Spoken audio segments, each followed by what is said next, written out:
Welcome back to the Plus One Theory podcast, where we believe small, intentional steps can lead to powerful transformation. I'm your host, Pam Dwyer, speaker, author, and founder of the Plus One Theory, and now Delay the Binge. Each week, we explore real stories and real strategies that help you turn past pain into purpose, finish stronger than you started, and become someone else's plus one. Today, I am thrilled to introduce a guest who truly understands the power of conversation and connection. Robert Plank is the founder of Done For You Podcasting, where he helps thought leaders grow their business through one of the most powerful tools we have today, podcasting. Robert makes it simple by removing the tech overwhelm and giving entrepreneurs the space to focus on what matters most. Building trust, deepening relationships, and turning interviews into opportunities. Whether you're looking to connect with referral partners or reach new prospects, Robert's approach helps you turn meaningful conversations into measurable impact. You're going to love hearing from him. Let's dive in. Robert, welcome to the show, and let's start by telling everyone a little bit about yourself. Like, what makes Robert Plank tick?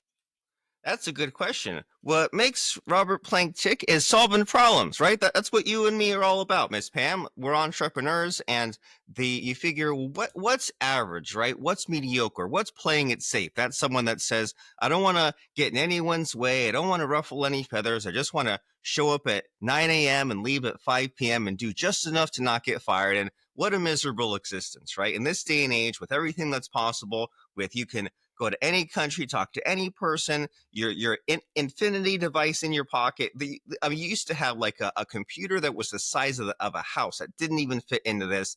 And now we just have all these opportunities in front of us, but we can't squander it, right? And time is short and we have to push ourselves. And that's a combination of taking a risk, get outside of our comfort zone, put in the hard work ethic. And so I'm all about making those connections and growing a business and using podcasting to do all of it, because you start a podcast and you can demonstrate your authority. But the real exciting secret sauce is when you get other people on, just like how you and me are doing right this instant, right? You have someone on your podcast, you make some new friends, you get some new content, you rank in the search engines, and you just everyone evolves in a way, right? Like, you make me think about, I have a bio that I use to introduce myself, but then what you just said there, like, I know you took it and you added to it. And I'm thinking like, man, I need to like go and get the transcript of that and add a couple of sentences she said to my bio, or even just that clip on its own. I'm like, I could pull just that out and put it right there on YouTube, and that's an endorsement. And so just by us interacting in little bits, that rising tide lifts all boats. So that's what I'm all about, is that incremental progress, getting towards success by talking to people, which can be awkward, but it's necessary. It should be done. Yes, I agree wholeheartedly. And the cool thing about podcasting is, if you're going to interview someone, you go online, you start checking them out, right? Because you want to know what you're talking about, what to ask, and all that. So not only have I been a guest on your show, but man, is it true that you have done over 1,200 episodes or interviews? As of today, it is 1,000. Well, it's 1,402 episodes total. So I think, as far as those that the subsection that's interviews, I think 1,200 is accurate. That is just blows my mind, because I'm 30 episodes in. I'm just starting out, but man, you've met so many people and shared your story and heard theirs. That's got to be way amazing. I would love to hear I'm going to hear every episode if it's out there.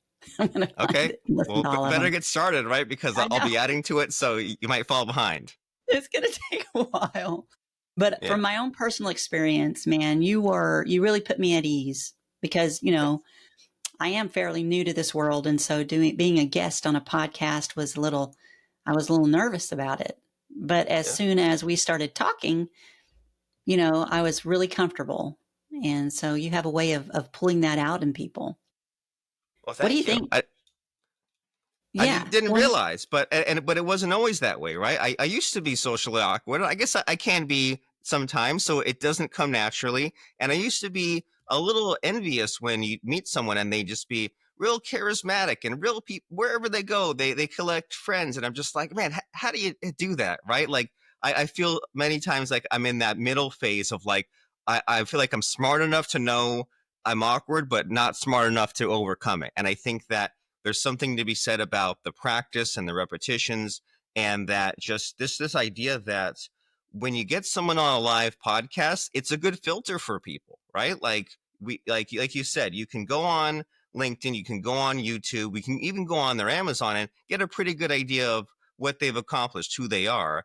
And then you meet them in person and you can, I don't know what it is, but you can somehow like subconsciously tell from the body language and the facial expressions and how much they're listening to you, or if they interrupt you, or if like a big thing is like how much you mirror each other, right? Like if one person talks for 5 minutes and the other person just talks a little bit and it's like a struggle. So there's a lot of a back and forth dance, and it's just a good way to just separate there's people that just aren't there yet, but there's also people that are kind of too mean and too bully. And so it's like you meet people and you figure them out, and you think that that can then lead to sometimes making friends or making clients or referral partners. And so it's a good way to overcome all the noise, all the data, all the AI stuff that's out there. It's that person to person connection. And so I feel like just the getting smoother and natural of it, I think you never quite get to 100%, but just by being there and doing it hundreds of times so that way you can do it in your sleep, I think it just becomes more natural, becomes a habit. It does, and you really do. I don't know how you do it, but you. What do you think helps people open up so naturally to you? I mean, is it because of the way? Are you a natural at it, or like you said, is it just the experience of doing it over and over and over? I think that as far as what I do consciously, I try to be attentive, and a big thing with like Zooming and podcasting is you look up at the camera, not down at the screen. And that took a lot of practice. And I make sure to be like maybe like 20% more exaggerated, animated in what I do, just because that's like a stage presence thing, right? If you're normal, then you look 20% lower. Or if your normal facial expression look like you're frowning, right? They call that resting bee face. So you kind of have to be like 20% more alive.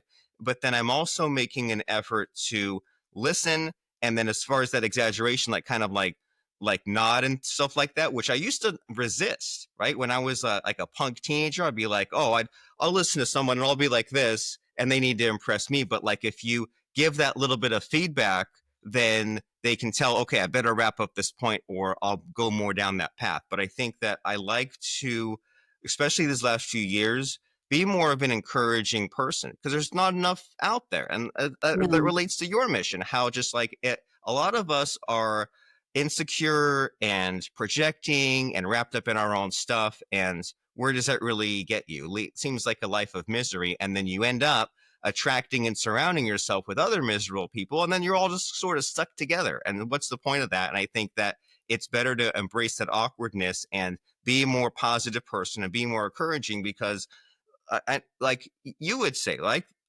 if we just can encourage one person per day, that's a lot more than most people get. So I'm just like, hey, you did that thing. I'm really proud of you, and I make a deliberate effort just to be that positive sort of Mr. Rogers type of force. Yep, and it is contagious. I mean, it not only helps other people to show kindness, but there is literally a dopamine rush in your brain when you are kind. I read a statistic about that the other day. Some doctor did a study, and you get the same dopamine rush when you receive it, but when you give it as well. So So it's very good for our brains to be kind. yes, imagine that. And like my mind was blown when I heard about the Ben Franklin principle. Have you heard of this one? No, what is it? It's that if I give you $1, Pam, you'd think that you would like me more, but it makes me like you more. And it's one of these weird, like when you give to someone, it makes you like them more. So, and it busts out of this thinking that you're talking about, right? We think that it's very like zero sum transactional exchange of information, but it helps others. And even like we were saying before the call, this idea of you you keep helping others, and you keep putting little stuff out there, and imagine the ripple effect at the end of your lifetime, what accumulates. And there's lots of people, especially with podcasting and content creation, and your authoring, your speaking, that you'll never meet, but you just help them through the ripple effect. So it's all good, it's all important. Man, it so is. And you know where I first learned that? And I was going to ask about your childhood too, just real quick, just to see what created you the way you are today. Because our past it doesn't define us, but it definitely prepares us to do what we end up doing. And so me growing up, I had just a handful of people that were very kind to me. And it's impacted me my entire life. Just those few seconds of someone seeing me and being kind, and it really impacted me forever. So, I mean, what about you? I mean, how did you grow up? Did you grow up with a big family? Did you have both parents? Did you struggle? What happened there? Ooh, now we're getting into the deep, scary stuff. Well, I had I'm a just going right smallish. in there.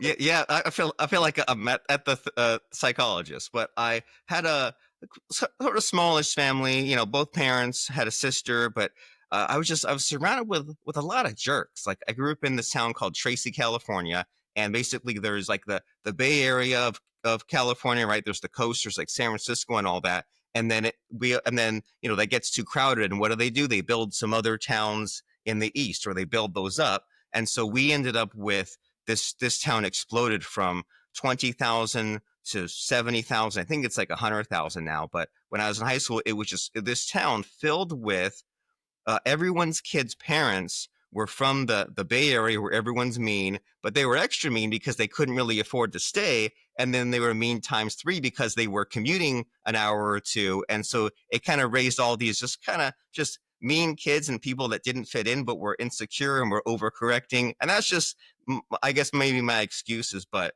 it was just a lot of I grew up around a lot of liars. I mean, I guess I came out okay, but I just, there's a lot of just kind of mean friends, or if you had friends, they were only friends with you because they wanted something, and then they got to the point and they cut you loose.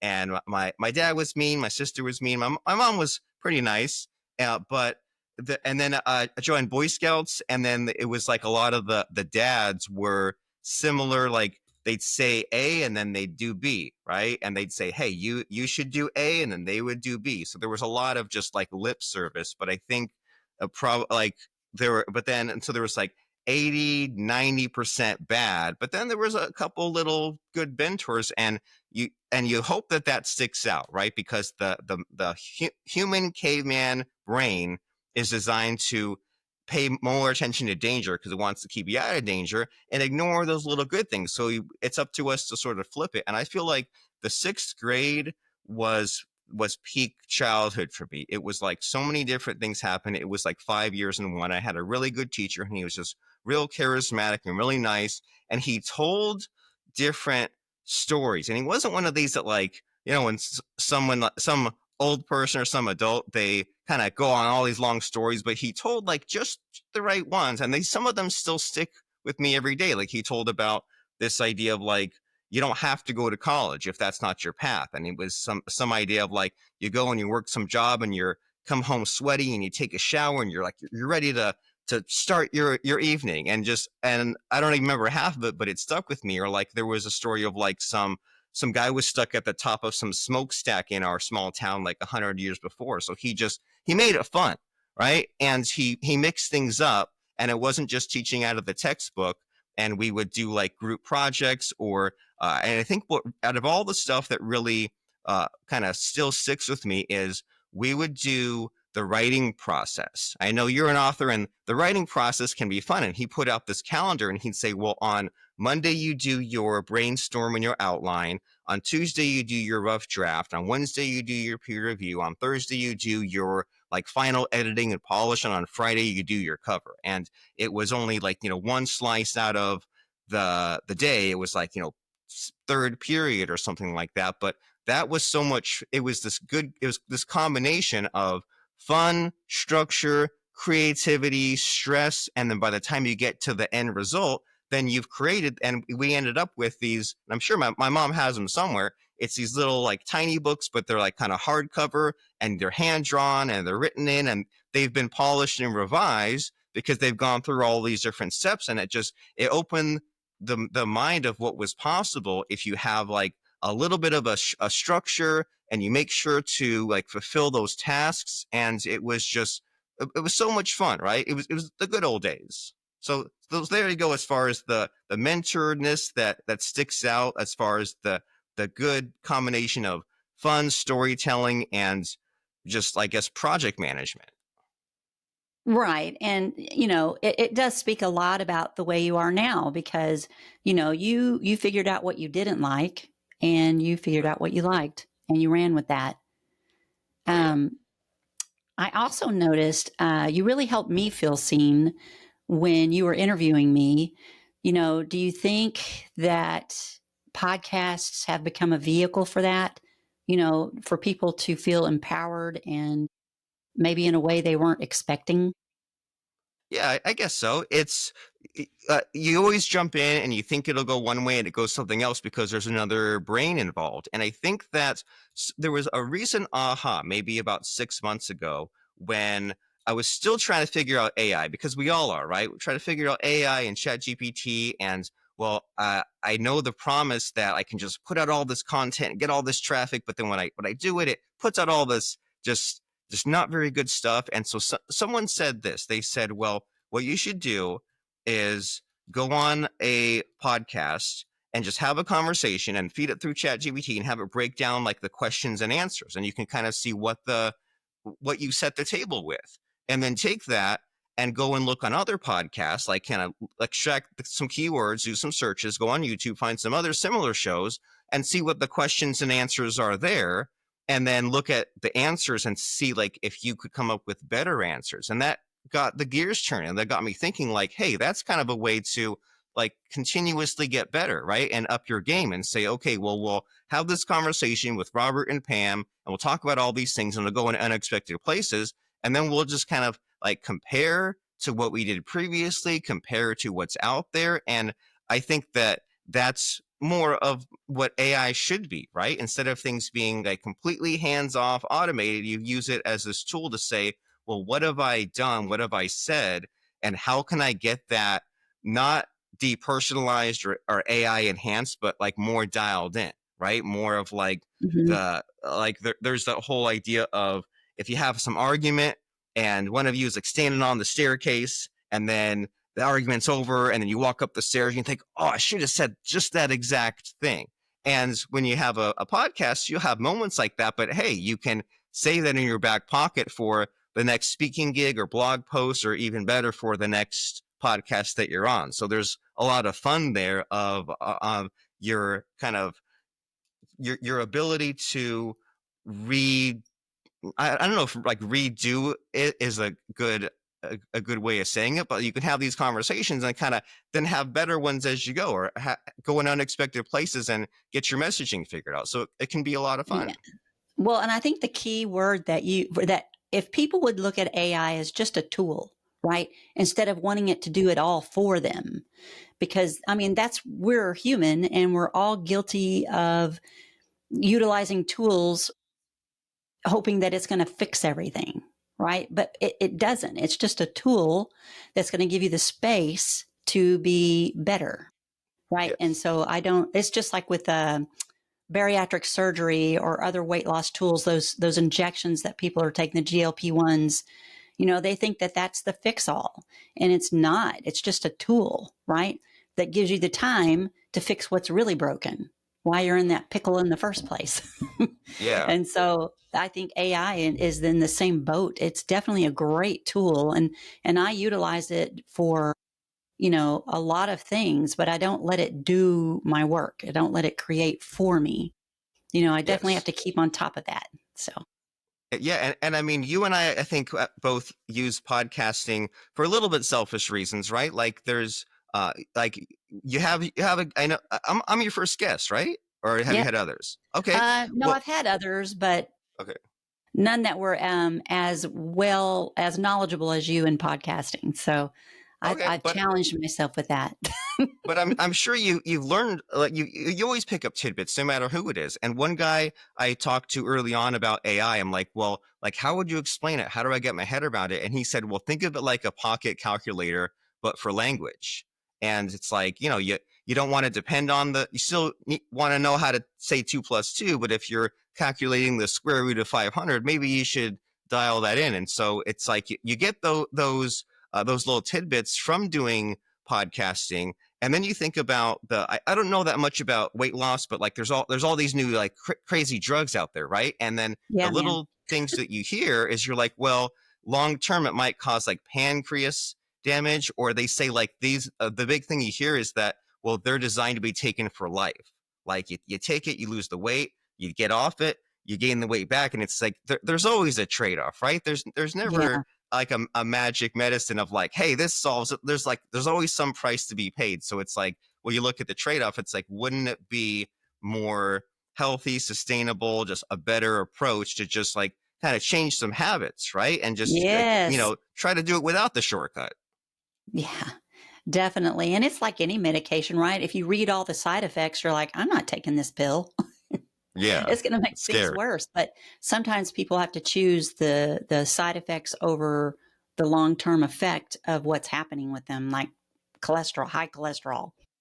There's a lot of side effects on that. My husband takes it and he's like, I'm not taking this. I said, yeah, it's either that, those symptoms, those side effects, or you have a stroke. I don't know. Right. You pick one. So Yeah. I don't It's a know. balancing act. Yeah. It is a balancing act.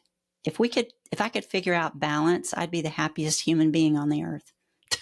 But I worry about that term balance, right? Because it's like you think balance, does that mean like 1 foot in, one foot out? Does that mean that I'm kind of putting half at my business and half in my personal life? I kind of worry about that too. I feel like it is. I love having the hyper focus. I love having the little bit of the controlled chaos, forward momentum, right? Like just enough healthy stress, just enough of the deadlines and the urgency to get things done. So that idea of balance, I'm always concerned about that term personally. Well, let me tell you, let me give you a little helpful tidbit. And this is straight from my grandmother, bless her heart. Okay. But I used to talk to her about balancing, and her philosophy was it was like cooking, right? So, and that's where I mean, she's the one that showed me all about the plus one. Doing your best, plus one more. Mediocrity, forget about it. But she said with cooking, you want to give it your all with preparing the meal, but it's not the meal. The process is not the meal. The meal is sitting at a table with your family, enjoying them. But you had to do all this plus one work in preparing it, planning it, getting it ready. That's the work. But the result is the balance. So I don't know. I Nice. just always look at it like that. And no one ever appreciates it, right? It's like you think of Mm-hmm. there's how many movies have been made throughout human history, like how many thousands, and every single movie it took how many months, years, millions of dollars, hundreds, thousands of people, and here you and I are like, all right, well, this 90 minutes, this better be good. And it's like that took someone's life savings. Mm-hmm. This movie might have like bankrupted some company, it was so expensive, and here we are just looking at the end result and saying like, well, that movie could have been better. Yeah. Yeah, that's the hard part, especially in the creative world. Because, even like my book From the Piney Woods, it's a memoir. Not everybody reads those, right? Right. It's not everybody's bag. So I just had to accept that people don't read that sort of book. It's not anything against my craft or my writing or the story. It's just that that's not their thing. Yeah.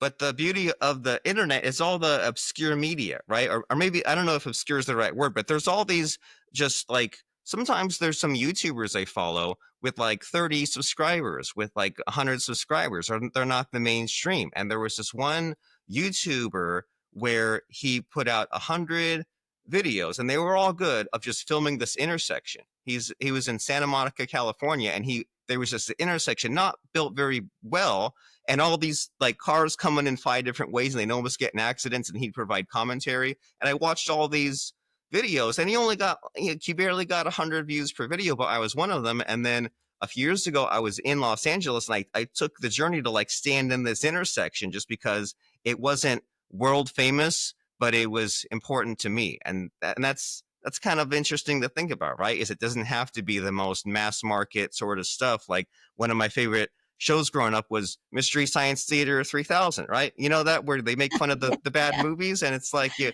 turn a bad into a good, Hmm. and you have your own unique personal preferences. Yes, exactly. And that's how you build your tribe or your community. And that's what I've really been focusing on, is just trying to build a community of people that, get what I'm saying, and can grow from it and thrive from it. But the key to remember, and if anybody's listening to this, is that let Robert know how much you enjoyed an episode. Just reach out and just say, hey, man, that really touched my heart. And I just thank you for that. Because I'm still not getting, hardly any feedback on anything that I do. And that's what fuels us, right? That's what keeps us going and keeps us creating, is the feedback. Are we making a difference? Are we doing this right? And so I just hope people reach out and let how much your work is affecting them, impacting them. Yes, it's very rare and it's easy to do. Yeah, it is, just takes seconds, just like the kindness thing. But which brings me to a question I really wanted to ask you, is like, what are some of the biggest misconceptions you see people having when they launch a podcast, when they first start? Because they're wearing many hats, of course, because usually it's just one person trying to do it, right? They don't have a Yes, team of people. yes. And I think that the big one is the equipment, right? People, they overthink it, and you start where you're at, and you start with your phone, right? Start filming in your car. Like, the content matters more than the production quality, which will evolve over time anyway. So if you buy all these different microphones, all these different lights, all these different backgrounds, you're gonna just distract yourself and give yourself a big old to-do list, and then you'll be just spending all these weeks seeking perfection and trying to start it out right. But I think you should start where you are. And I have a lot of fun going back, like, anyone that you follow who is famous now, you go back and look at the early Mel Robbins or Tim Ferriss or Yeah. Gary Vaynerchuk, anyone. You go back 15 years ago to when YouTube started. You look at like the earliest videos they put out, and they're so young and they have a bad haircut and they're so awkward and the lighting's bad, and That's they right. and that's where they started at. And if they try to start where they're at now back then they would have seemed like maybe like an imposter, or they would have done 52 takes without doing one. So I think that's the biggest, is you have to just start where you're at. And I am jealous about these people that have the in-person podcast studios. Like, don't they look so slick with like they got like neon signs on the walls, and yeah, they got the headphones, or they got the couches, or they have like the kind of the microphones hanging down in front of the couches, and it looks like a lot of fun. And I do need to get on an in-person podcast one of these days, but it's just a prospecting thing, right? You figure out who will take you, and then where you'll be, and you'll show up. But I think that you don't have to start there, and it's less ways to go wrong. Like, I've even recorded interviews where I had the person in person, but I just went in the other room because I was like, well, we're picking each other up, or it's echoey, or we're gonna have to like share a mic, and that's awkward. So it's like the Zoom world we live in, or Riverside, where there's side by side conversation. It's good enough to get the content out there that you want, and you don't need to overthink it. You don't need to have the fancy podcast studio or the fancy mic, and you don't need to pile up a lot of episodes. I've seen that too, of like just kind of recording a bunch of stuff and filling up a folder and saying, okay, well, I'll record 5, I'll record 25, I'll record 50, and then you're focused on the recording, but not on the putting it out and the marketing. And I really think that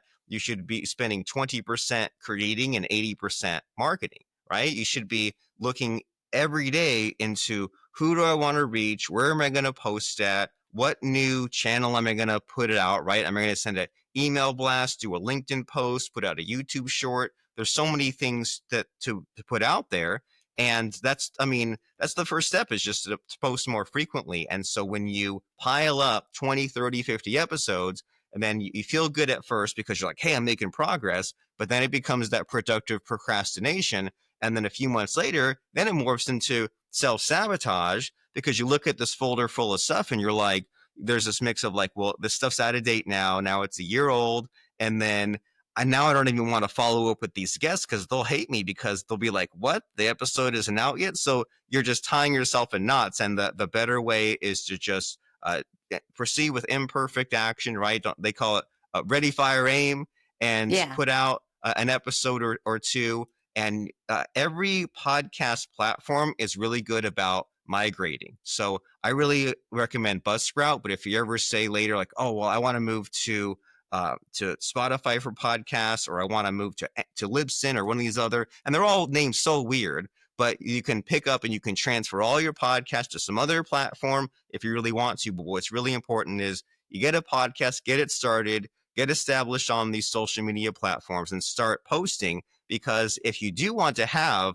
guests of any kind, they're going to do that 30 seconds of research on you, right? And if they see that your last post was 3 years ago, or if they see that you only have 10 followers, well, then they'll hesitate. And you have to start somewhere, and you have to start by creating the episodes, putting it out there, and then iterating and promoting the old stuff and contacting the old guests. So don't do the buildup, right? You say you're all about delaying the binge. Well, don't delay the binge of, oh, I've got to put 20 podcasts out there. Instead, make this habit of saying, well, I'll put out, and to say I'll put out one this week or every week is kind of, it's too scary, too daunting. But you say, I'll put out 4 this month, right? And so and so you don't have to make a forever commitment. Just say like, hey, this coming 30 days, 90 days, I'll put out X amount, and then I'll reassess and I'll see where I'm at. And so it's like, you have to put it out there. You have to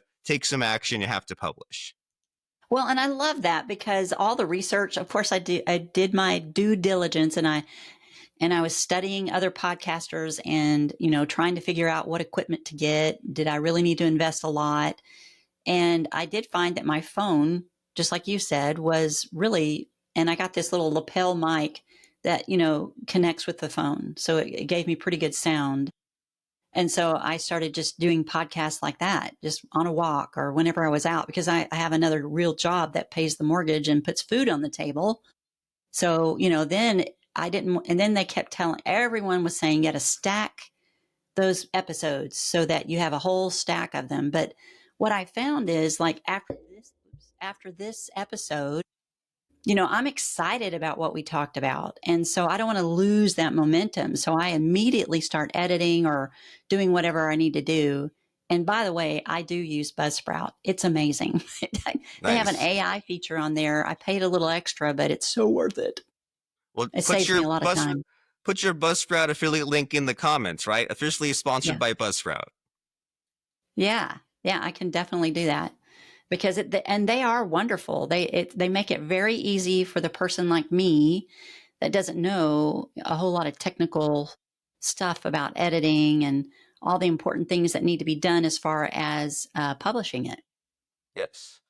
And that's You know, important to separate the creativity from the technicalities. Like, you should, I guess you should have control over what you want to, right? And be able to choose like the titles and the graphics and things like that. But there's definitely a danger in falling into the rabbit hole of saying, well, I don't even have time to podcast because I'm editing all these podcasts. And that's why the stack can be scary, right? Because then now you have a stack. A stack sounds good at first, but then does anyone like a stack of papers? And so if you have a stack of all these episodes you have to edit and schedule and put out there, and I think and I think there's something interesting as far as like figuring out your message in marketing is thinking about what are people's ahas, right? What are their turning points? And I knew a guy a bunch of years ago, and he was really smart, but he was kind of shy. So I related to him.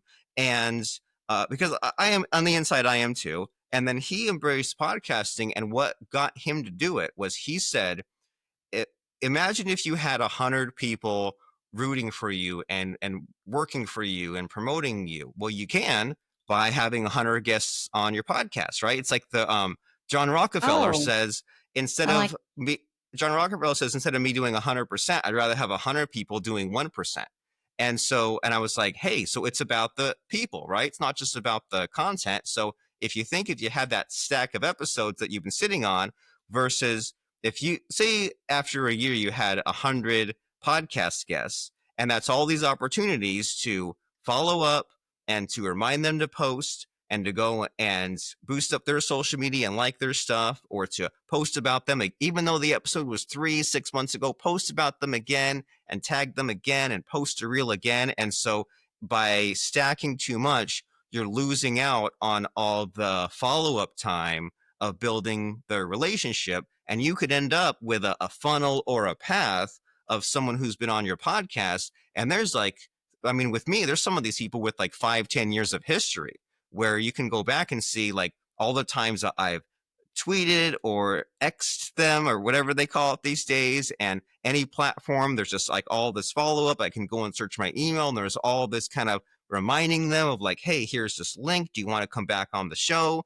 And so there's just all these deepened relationships where you can't build a relationship instantly, right? Warren Buffett says you can't get 9 ladies pregnant in 1 month, right? If you're baking a cake like your grandma was, and you're like, I only have 5 minutes to finish baking this cake, you can't just crank up the heat, right? Some of these things take time, and so you need to have your delays and give these people the gift of missing you, and for them to see that you're in it for the long haul and that you've been promoting them every couple of weeks for the last 6 months or a year, not just barfing a bunch of stuff out there in the podcast world. I love that, barfing it out. Man, my granny must be on this call, because I have another. She has always said, it reminds me of this. She said, "The road to hell is paved with good intentions, Pamela." Yes, And 100% so if your sure. intention is to, build up all these episodes or just do all this stuff, and pretty soon you're going to be burned out. Have you ever felt that way? Like, since you've done so many, how long has a 1,200 episode or 1,400 episodes? How long have you been doing this? How long does it take to do that many? It's taken 13 years. I Wow. started it, and I was 28, and I was just recording 1 episode per week, and I had all these hangups. I told myself a podcast had to be a whole hour long. It didn't. 20 minutes is better. And I would fit my best stuff in there, and I would have a whole episode about copywriting and a whole episode about WordPress and a whole episode about programming. And I would start to run out of content. And after even like 20 episodes, I was like, how can I keep going? How is this sustainable? How will I keep going? And then I found someone who honestly, I didn't really like. His name's Joel Comm. I really don't like him as a person, like, at all. But sometimes I see some of the cool stuff he does. And he put out a podcast like years ago, and he like ended his podcast. And I thought, hey, that's what I'll do. I'll say, the podcast is ending at 100 episodes, and every episode I'll announce that the podcast is ending, and people will be like, oh my gosh, but don't worry, it ends at podcast number 100. And so that was my goal. And by the time I got to like 50 solo episodes, I was really running out of content. And then I here and there, I would sprinkle in maybe like 1 every 10 episodes, I would have a guest. And so what I would do is, if I met someone at a conference or something, and we would exchange business cards, usually to barely see each other ever again, I'd follow up. And what do you do if you meet someone and you exchange business cards and you follow up? Oh, well, is it, I'll buy your stuff, you'll buy my stuff, but that's too much of a gap to leap over. So it turned into, let's get on a Skype back then. And now Skype's even gone, but that's how we Yeah, I would remember meet. Skype. Yeah. And they're out of business now, just like ICQ and the rest, right? Even though MySpace and AOL are still online somehow. But anyway, we'd go on Skype, we'd have this conversation, and there was just some magic there, right? And you could talk the other person up. And so just for fun, I took, I think, just like 6 of those interviews, and I put them into book format. And it was just, we've all been there where you discover Amazon and Kindle, and you're like, okay, let me just put out a book just for fun. And I put out, and this was before ChatGPT could clean stuff up, so it was literally a transcript. It was Robert says this, and Ryan Oh, Healy yeah. said that. It was literally a book of just a transcript. And then that outsold my other books that I spent a lot more time on. And I got like really good feedback about people saying like, hey, I picked this up and I couldn't put it down. And so I thought, wow, even in the non-cleaned up form, having these back and forth conversations, it's people are liking it more. It's catching on better than the polished stuff. And then so episode 100 on, that became my sort of formula. And I over time I systematized it. We were all figuring out as we went along also. And so that's right around when these services like Calendly came out, which I've used for like over a decade. Where, and I know you use it too, where you can say to someone, choose a slot in my calendar and put in your bio and answer these questions, and then boom, now they're on your calendar. And then all Mhm. that's on you is you have to make sure to show up. But you think, well, like a doctor or a lawyer or a therapist, like they have to show up for their appointments. So like you take that seriously, you show up and you have a conversation like this, and then and you follow up. And so and once you do that, then you can have unlimited content, right? Because you're not always struggling for the next thing to say. And then I think as the host, I mean, I guess there's like a yin and the yang, right? As the host, you have it pretty easy, because if you wanted to, you could just ask the same 5 or 6 questions. But if you're a good podcast host like you are, then you listen closely and you pick up the thread, and you're just meeting interesting people. And so that's how then, and so probably maybe every like 200 or 300 episodes, which is probably like maybe once a year, I would doubt myself. I would be about to give up, and I would have to find some new way of adding the difficulty, the challenge to it. And I think I would get bored, because it would become too much of the routine. It would become too easy. And I would think, okay, it's easy now. I need to go find something harder. And that's your opportunity to up your podcast game. That's when it's time to then get the better lights or the better microphone, or to maybe pursue some better guests, or you get on other shows. Or there was finally at one point, the technology existed where video became more reasonable to store and record and do. So I switched from audio only to video, and then that opened up posting on YouTube for me. And then, then switched from Zoom to Riverside, and then sometimes focused more on the SEO and coming up with better titles, and focusing on the follow-up, and focusing on the chat GPT, and like turning a podcast into like a LinkedIn post and an infographic. And so I think that if you start to get, well, so I guess one obstacle is being deliberate, being diligent. And I think that might be like a mindfulness thing of just like properly preparing yourself and taking things seriously, knowing your purpose, knowing what the podcast will lead to. So that way you start the excitement. But then in order to sustain the excitement, you do need to see some results. And that can be like your mission of helping others, or if that turns into like clients or referrals, and that's something to track. But then something that I'm just now realizing as I'm talking to you is that if it becomes too easy, which it will become easier because you put in the repetitions, it's like lifting a weight. Next thing you know, you pick it up like nothing. Then you'll have to deliberately, consciously say, let me bolt on a new aspect of my podcast, make it harder, not just for the sake of making it harder, but like to achieve new things, right? Start running some ads, do whatever it takes to get to that next level. That way you keep all of that excitement working. Mhm. Well, you just described the plus one theory right there. Well, Small steps, nice. you just keep improving. Yes. Because if you just stay stuck, you'll get uninspired, right? You'll get bored, like you said. And if that does happen, I mean, I'm sure that's happened with you, where you realize, okay, I need to up my game because I'm starting to feel stuck or bored. And so you reignite your momentum by adding new challenges, correct? Correct. All the time. You take a different route when you're driving to your destination. If things are stale in your relationship, you go on a hot date. Like, of course, there's always, you have that awareness of when it's too routine, you have to change things up. Exactly. And we talked about some of the tools. Are there any other tools that you would recommend people look into? I mean, what are your favorites? I know Buzzsprout's one. Yeah, Buzzsprout's great. And we mentioned Calendly, and Hmm. I do like Descript is good for like, especially for if I need to jump into the transcripts, and I need to do some like little editing and pull up the clips. And then I've also had fun with Opus, which is just like just for clips, and you can upload the podcast. You can upload any podcast. You can even steal a podcast, but you upload your own, and then it gives you the reels, the shorts.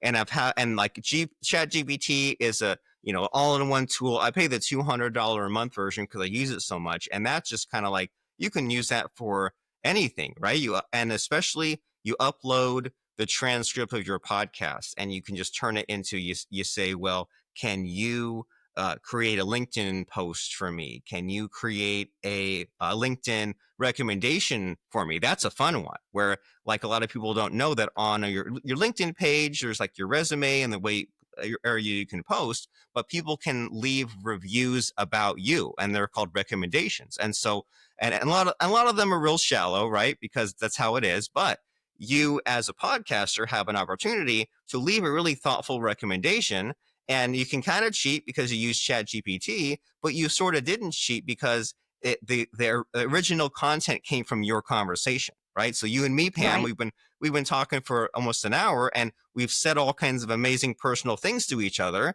And you feed Yeah. that into Chat GPT, and you say, give me a really good LinkedIn recommendation for Robert following all the best practices you know.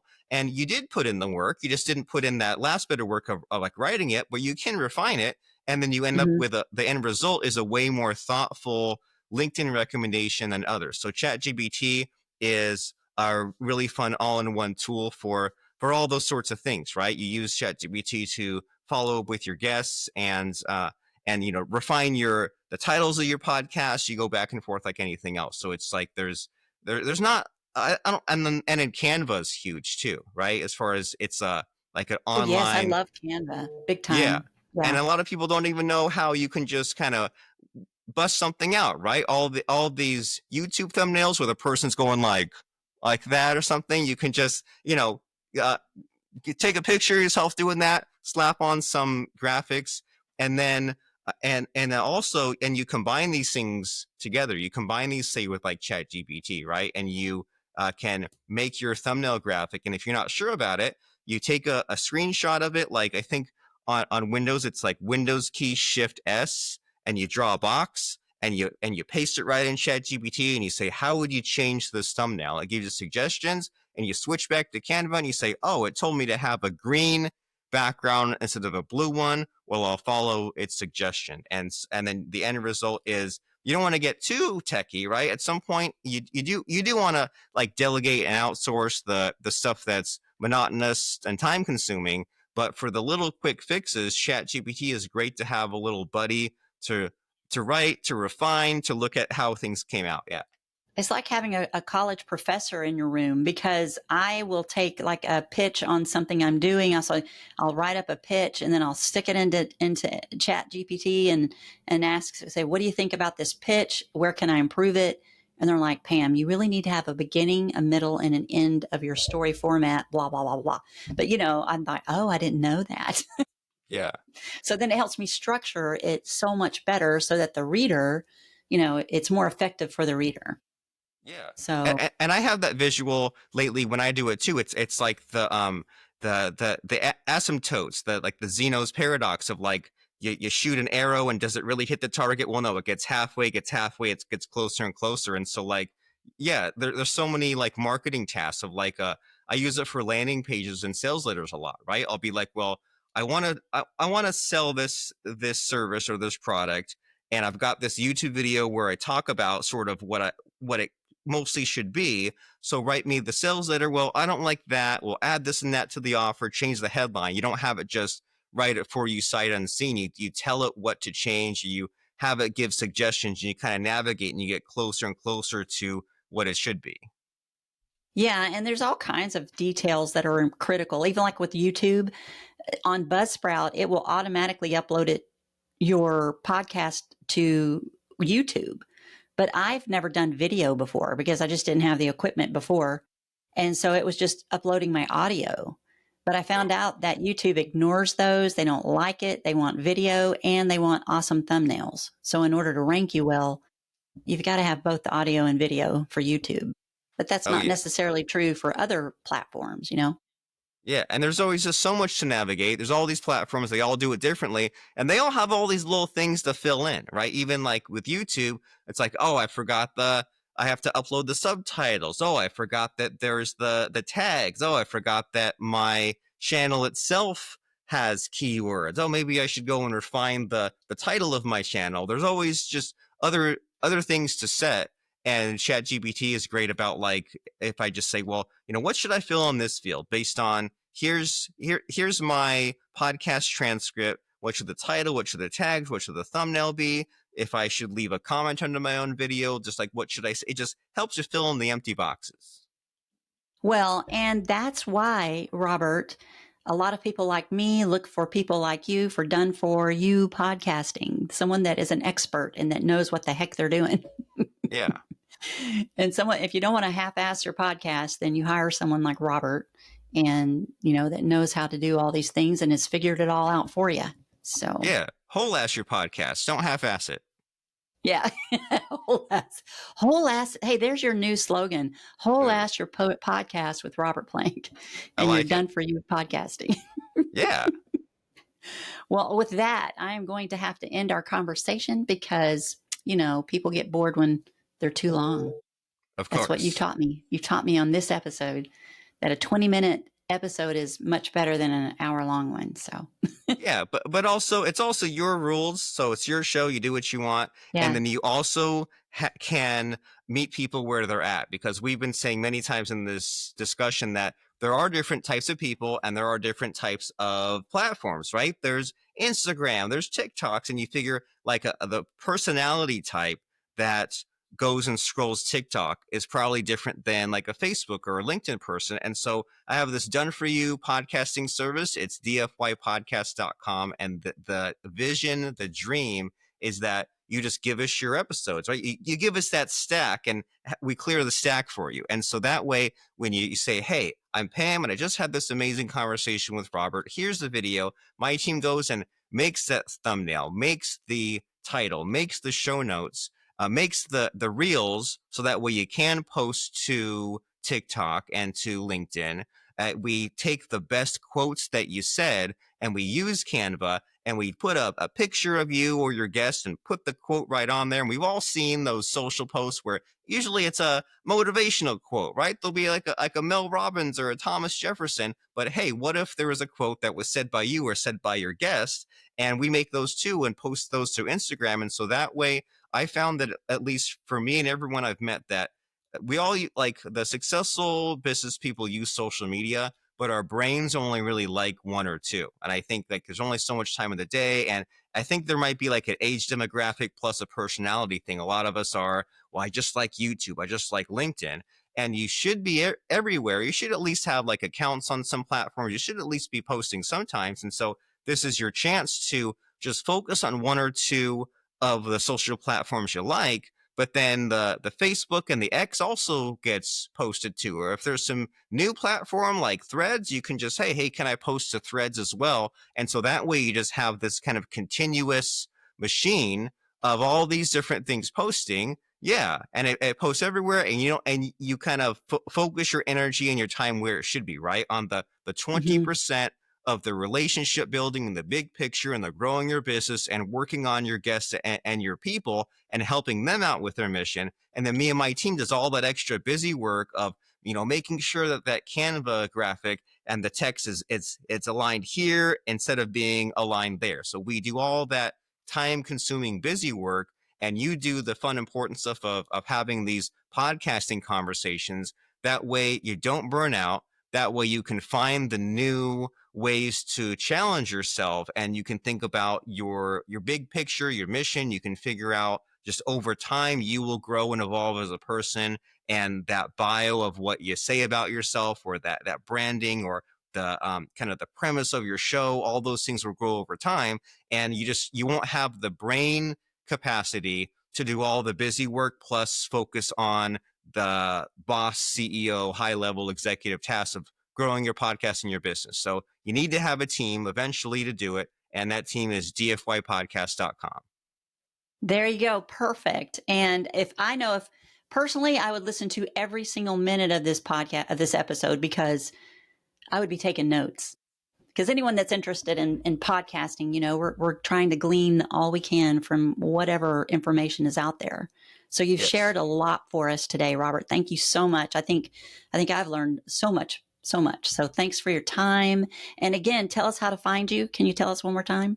Yes, that service is at dfypodcast.com. And then the podcast that has 1,400 episodes, it's marketeroftheday.com. And I interview business owners and entrepreneurs, including yourself, Ms. Pam Dwyer, to talk about their struggle stories, their breakthroughs, their ahas, their uniqueness. It's always good to listen to podcasts like that because there's only like you get bored with the learning the how to step by step, but you hear about stories, you hear about other people's perspectives, and you still do learn and you get encouragement from others. And so it's just great to listen to a podcast like with entrepreneurs on it talking about their stories. And that podcast is marketeroftheday.com. And I'm Robert Plank. Thank you, Robert, so much. And thanks everyone for listening in today.